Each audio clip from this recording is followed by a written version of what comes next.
Igbo ndị ọma na-ege m ntị ekenekwa m unu. O nwere ife na-eli m nne na-alụ nsị ka m kọwalụ ka m na ndị Igbo kalịa. Ekene menu kene na kene ife na-emela anyị ife na ife anyị na-emela ife. Si na ya dịkwala onye Igbo ọbụla mma. Ise. Ụmụnne m ndị Igbo, asị m ka m gwa unu mụ na-amakwa na agha eri mgbe eji wee nụsịa Biafran War nke anọ na 1960 wee kwụsị na 67. Unu amakwa na agha ka dị n'aka na-anụ agha na Naịjirịa. Mana ife na-ewute m bụ na ndị be anyị amarozi na agha na-akwụsịrị agha egbe wee bidozie agha uche. Na ihe a na-arụ na Naịjirịa kịta bụ agha uche. Mana kezi ka ndị anyị si na fa mara ife si wee na-emerizi anyị na agha uche a na-anụ. Ị na-anya kịta ọrụ nọ bọọlụ ọwụ nọ si skọọ ọ na-agbagolo anyị eziokwu ya ihe ndị ugwu gbagolo anyị bụ ndị Igbo 10 fat olugo 100-0 fa agbakasịgwo anyị ahụ.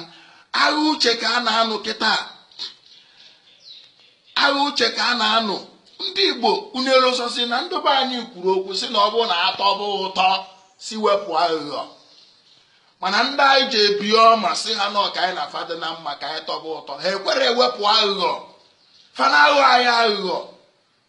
Ha were akpa asịsa tinye n'etiti anyị anyị na-ebuso onwe anyị agha.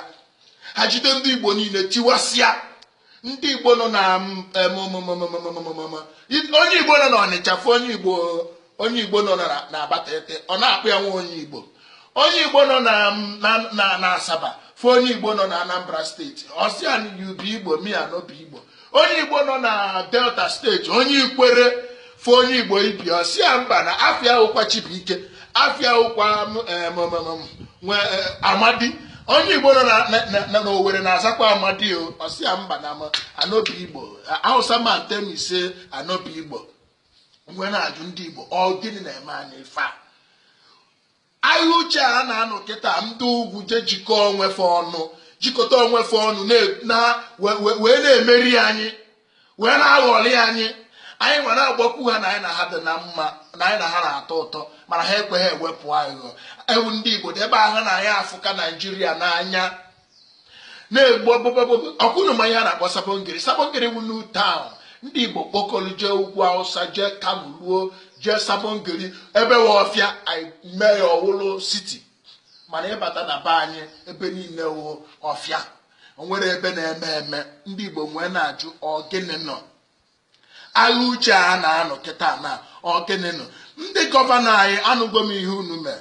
Unu anwaka unu emegwu ihe ndị ọga unu gwa unu mee bikoso o gosikwa n'eziokwu na ndị ugwu bụ ha nwa na-achị anyị ama n'eziokwu na ha na-achị anyị n'onye ha gwalụ ndị ndu anyị ka ha na-eme.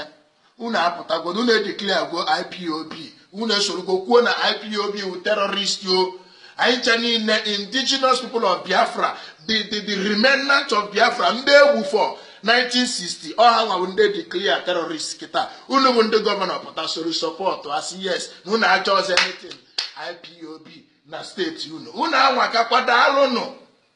Mana mma na ọ bụ n'ugwu Hausa na ha ga-eme ya. Elota m oge Boko Haram pụta ndị ugwu ekwekwa a na-ekwu a na-asị na-enye ndị Niger Delta amnesty si makwuo ihe a ga-emere ndị Boko Haram. Ndị ugwu ekwere apụta ekwu na ndị Boko Haram na na-egbusisi fa na ndị Boko Haram bụ egbe na-agbagbusi ndị mmadụ one ka IPOB Igbo mmadụ one ka ndị Igbo gbusisiri. Anyị na-egbu mmadụ igbu mmadụ adọrọ na be anyị. Nwe na-asị ndị gọvanọ anyị ndị ndu anyị ọkwụnụ ma ihe na-eme ihe a. Nsogbu dị ebe a kịta bụ na the gap dịnụ between the leaders and ndị ha na-elid dị too much. The gap dị too much. Ndị isi anyị gap unu nwere ị na-anya ịmakwa na anọ m nkịta na-enenegasị ịga na DSTV o nwere ebe o nwere station bụ Arewa 24 a na-asụ Hausa ebe ahụ. Ịmakwa na the local one strong dị n'ime village ebe a nọ n'ime village Nnatakwu kịta na Arewa 24 bụ Hausa ka ha na-asụ nọ ebe a n'ime village. ebe ọbụla ndị Hausa nọ ha nwere ihe ha ji ya kọmuniketi onwe fa. Ndị Igbo nwere na-ajọkwa BCC nwere Hausa o nwere Igbo, DSTV nwere Hausa o nwere Igbo. Onweghị ụzọ ndị Igbo si akọmuniketi onwe ha. Ndị Igbo bụ ndị si na ha kpatara ego, onye ọbụla nọdụ nke onweghị onye si ka ya cheke n'etu a ga-esi wee jikọọ ndị Igbo ọnụ. Ndị Hausa wee na-aghọ anyị aghụghọ, were agha uche wee na-emeri anyị. Ha ji agha uche wee na-ana anyị n'iyi. Ịbata n'ime vileji kịta ebe ọbụla onye Hausa nọ ha na-akọmuniketi, ha nwere asụsụ ha ji agwa onwefe okwu. Ndị Igbo kekene steshọn ọ ya bụ ịkpọpe kịta asụ n'Igbo n'Igbo emepe Biafran telivishọn. Ndị Igbo ekwere akwado ya ka ọ bụrụ nke anyị, ka ọ bụrụ nke anyị ga-eji ebe onye ọbụla nọ ịnọrụgodo ebe ọbụla ị nọ na n'ebere ka ị na-ene ya. Ndị Igbo ekwere akwado ya, mana ndị Hausa kwado Arịwa 24 ọ na-aga. Ọ bụrụ gịnị na ha ka na-emeri anyị, ha ka anyị ma ife. Ndị Igbo mana anyị na-adeba ahụ na anyị ma ife, na-achụ sọsọ nke m. Ndị Igbo anyị bido chọba nke anyị ife ga-adịla anyị na mma. Ndị Igbo nwee na-asị ma ndị gọvanọ anyị, ana m ajụtụ na-asị ndị gọvanọ, ọ bụrụ na ndị gọvanọ Enugu, Anambra, Imo, Abia, ndị gọvanọ ndị Igbo niile jikọta ọnụ si na anyị chọrọ ka anyị lụọ ezigbota airport dị mma na n'ofu steeti, gbakọ ọnụ tikọ ego, ọ ga-asị mba?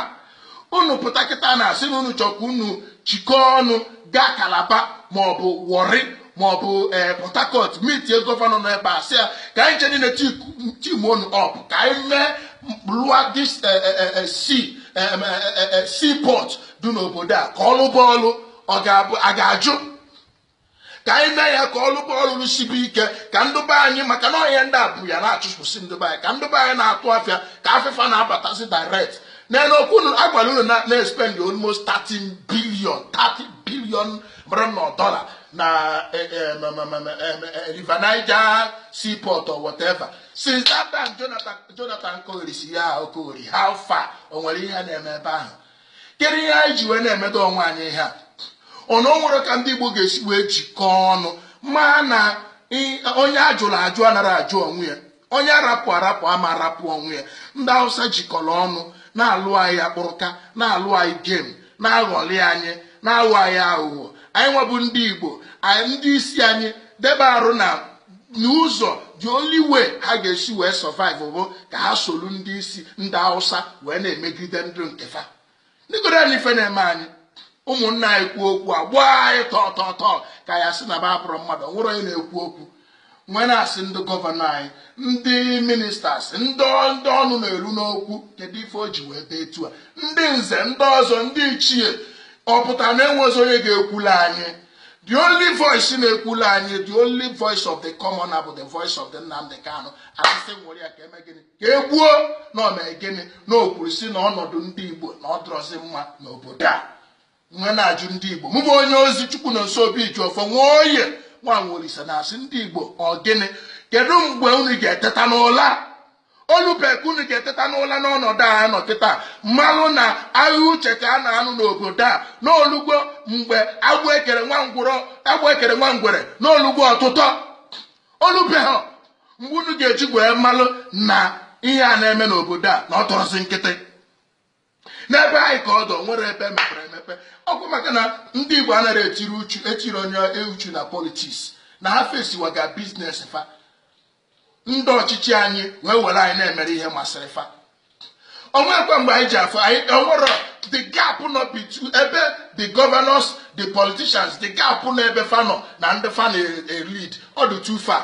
Mgbe anyị ji afọ unu bụ election luo na-abịa ka anyị nnu 1 kilo of rice, ka anyị rice, ka anyị nnu dash ya anyị 1,000 naira. Anyị eje tụọ vote, atụchakwa vote. No more. We will not see you people again.